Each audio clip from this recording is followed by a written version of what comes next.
Hi friends, this is Gaurav. Welcome to my YouTube channel Lakshya the goal. आज हम बात करना है अर्थशास्त्र के प्रकार पे, टाइप्स ऑफ इकोनॉमिक्स। तो हमने जो पिछले वीडियो में हमने बात किया था कि अर्थशास्त्र क्या है, इसको कैसे परिभाषित किया गया और कौन कौन से अर्थशास्त्री इसको परिभाषित किए थे, जो महत्वपूर्ण थे, मैंने उसके बारे में बात की थी। अब आइए आज देखते हैं अर्थशास्त्र के प्रकार। हमने अर्थशास्त्र को सब दो भागों में बांटा गया है, माइक्रो इकोनॉमिक्स और मैक्रो इकोनॉमिक्स। तो सबसे पहले हम ये जानते हैं कि अर्थशास्त्र को दो भागों में बांटने की जरूरत क्यों पड़ी, ठीक है, और इसको सर्वप्रथम बांटने वाले अर्थशास्त्री कौन थे। हमें पता है कि अर्थशास्त्र का जो सिलेबस है बहुत बड़ा है, क्योंकि एक घर की अपनी अलग अर्थव्यवस्था होती है, एक देश की अलग अर्थव्यवस्था होती है और विश्व की अपनी एक अर्थव्यवस्था होती है। तो क्या जो अर्थशास्त्र का सिद्धांत किसी देश पे लागू होगा, क्या वो किसी एक घर पे लागू होगा, क्या किसी इंडिविजुअल पर्सन पे लागू होगा? नहीं हो सकता ना। इसी वजह से इसी चीज को देखते हुए अर्थशास्त्र को दो भागों में डिवाइड कर दिया गया, माइक्रो इकोनॉमिक्स और मैक्रो इकोनॉमिक्स। माइक्रो इकोनॉमिक्स को हिंदी में कहते हैं व्यष्टि अर्थशास्त्र और मैक्रो को हिंदी में कहते हैं समष्टि अर्थशास्त्र। अब आइए देखते हैं कि माइक्रो और मैक्रो क्या है। तो सबसे पहले इसको विभाजित किसने किया था? सबसे पहले तो हमें ये देखना होगा कि इसको विभाजित करने वाले अर्थशास्त्री कौन थे। तो रैगनर फ्रिट्ज महोदय ने, जो रैगनर फ्रिट्ज महोदय हैं, उन्होंने सबसे पहली बार इसको दो भागों में विभाजित किया था। और इनके बारे में एक और बात जानना महत्वपूर्ण है, ये वही अर्थशास्त्री है जिनको पहली बार अर्थशास्त्र में नोबेल पुरस्कार प्राप्त हुआ था 1969 में पहली बार। तो जो माइक्रो यानी कि शब्द जब दिया गया तो इसकी उत्पत्ति भी कहीं से हुई होगी, है ना। तो जो माइक्रो शब्द की उत्पत्ति हुई है ग्रीक भाषा के माइक्रो शब्द से हुई है, MIKRO। माइक्रो शब्द से इसकी उत्पत्ति हुई है, जिसका अर्थ होता है सूक्ष्म,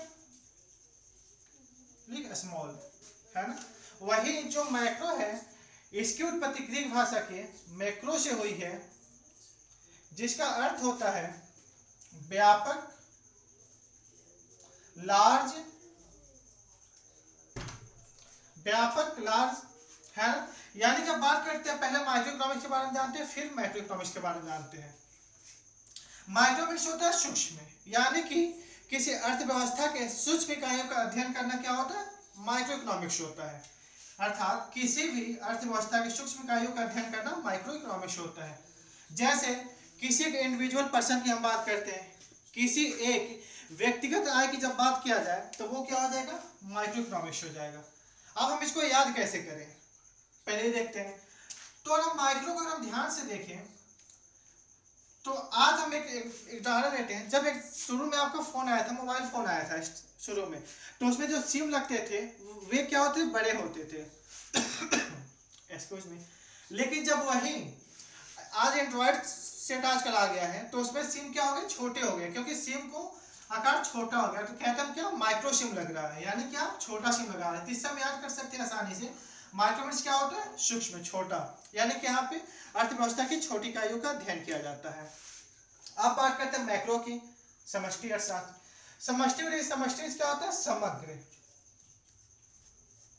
अगर आप इस दूसरे में समष्टि में क्या होता है? समग्र, समष्टि में सब कुछ। तो ऐसे हम क्या कहते हैं कि अगर हम एक देश की पूरी अर्थव्यवस्था की, समग्र अर्थव्यवस्था के अगर हम अध्ययन करें तो वो पार्ट क्या हो जाएगा? मैक्रो इकोनॉमिक्स का। एक फिगर से देखते हैं। जैसे अगर हम किसी एक व्यक्ति की आप बात कर रहे हैं, एक व्यक्ति हो गया या फिर एक फैमिली हो गई, अगर हम इसकी अध्ययन कर रहे हैं इसके बारे में, तो क्या हो जाएगा? ये हो जाएगा माइक्रो इकोनॉमिक्स। लेकिन जब वही हम व्यक्तियों के समूहों के आय, डिमांड, सप्लाई, इनकम, इन सब की बात करते हैं तो क्या हो जाएगा? अर्थात पूरे देश के इनकम की बात करते हैं तो क्या हो जाएगा? मैक्रो इकोनॉमिक्स का पार्ट हो जाएगा। अब हम देखते हैं इसमें कि माइक्रो और मैक्रो में क्या क्या आता है, ठीक है, क्योंकि ये जानना बहुत ही जरूरी है। क्योंकि क्वेश्चन पूछ दिया जाता है, आपके सामने क्वेश्चन पूछा जाएगा, फिर इसका 4 ऑप्शन रहेगा, फिर बोला क्या जाएगा निम्न में से हम इसका अध्ययन माइक्रो में करते हैं अथवा मैक्रो में करते हैं, ठीक है। अगर हम एक व्यक्तिगत आय की बात कर रहे हैं, अगर हम एक व्यक्तिगत आय की बात कर रहे हैं तो वो क्या होगा, आपका माइक्रो इकोनॉमिक्स का पार्ट होगा, माइक्रो इकोनॉमिक्स का भाग होगा। अगर हम एक कंपनी की बात कर रहे हैं, एक कंपनी की अगर हम बात करते हैं तो क्या हो जाएगा, वो माइक्रो इकोनॉमिक्स का पार्ट हो जाएगा। जैसे अगर हम अंबानी की बात करते हैं तो अंबानी का जो बिजनेस है वो क्या है, फैमिली बिजनेस है। अगर हम उसके अंबानी के बिजनेस का हम बात करते हैं तो अगर उसका हम अध्ययन करेंगे तो हमारे माइक्रो इकोनॉमिक्स से अंतर्गत आता है। अब देखते हैं मैक्रो इकोनॉमिक्स।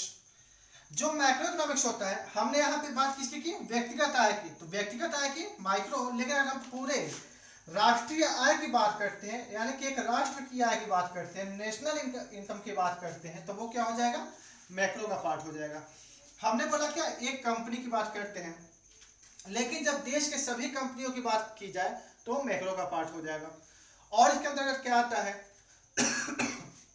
एक्सक्यूज मी, दूसरा अगर आप बात करते हैं तो इसके अंतर्गत और आता है बेरोजगारी। बेरोजगारी ये भी आपका मैक्रो इकोनॉमिक्स के अंतर्गत ही आता है। फिर आपका आता है मौद्रिक नीति। अगर मौद्रिक नीति की बात करें, मॉनेटरी पॉलिसी की, तो भी हमारा मैक्रो इकोनॉमिक्स का पार्ट है। अगर हम बात करते हैं राजकोषीय नीति, अगर राजकोषीय नीति की बात किया जाए तो ये भी हमारा मैक्रो का पार्ट है। फिर आर्थिक विकास, इकोनॉमिक डेवलपमेंट, फिर first, second, third, fourth, fifth, sixth. आर्थिक विकास, इकोनॉमिक डेवलपमेंट, आर्थिक समृद्धि, इकोनॉमिक ग्रोथ, ये जो सारे पार्ट। फिर इसके बाद आपका मुद्रास्फीति भी आ जाएगा इसी में, मुद्रास्फीति, इन्फ्लेशन इत्यादि। ये जो सभी जो एक देश के लिए बहुत ही महत्वपूर्ण है, ये सब हम किसमें जानेंगे, मैक्रो इकोनॉमिक्स का पार्ट है। अर्थात हम कह सकते हैं उन छोटे हिस्सों का अध्ययन जिससे किसी भी अर्थव्यवस्था का निर्माण होता है, माइक्रो इकोनॉमिक्स है। और अगर उसी का व्यापक स्तर पर अध्ययन करते हैं तो मैक्रो इकोनॉमिक्स। अगर हम इसको परिभाषित करना तो कैसे परिभाषित हम करेंगे, आइए इसके बारे में देखते हैं। अगर हम माइक्रो इकोनॉमिक्स को परिभाषित करना होगा तो हम कह सकते हैं, यदि हम किसी अर्थव्यवस्था के सूक्ष्मतम इकाइयों का अध्ययन किया जाए तो वह माइक्रो इकोनॉमिक्स है, ठीक है। वहीं पे अगर हम किसी अर्थव्यवस्था की या अर्थव्यवस्था के समूहों का व्यापक स्तर पे अध्ययन करें तो वो मैक्रो इकोनॉमिक्स है। मैं आशा करता हूँ आपको आज की क्लास समझ में आई होगी, और इसी के साथ मैं आज की क्लास बंद करता हूँ, और अगली वीडियो में मैं आपको इसके आगे के पार्ट लेकर आऊंगा। तब तक के लिए नमस्कार, धन्यवाद।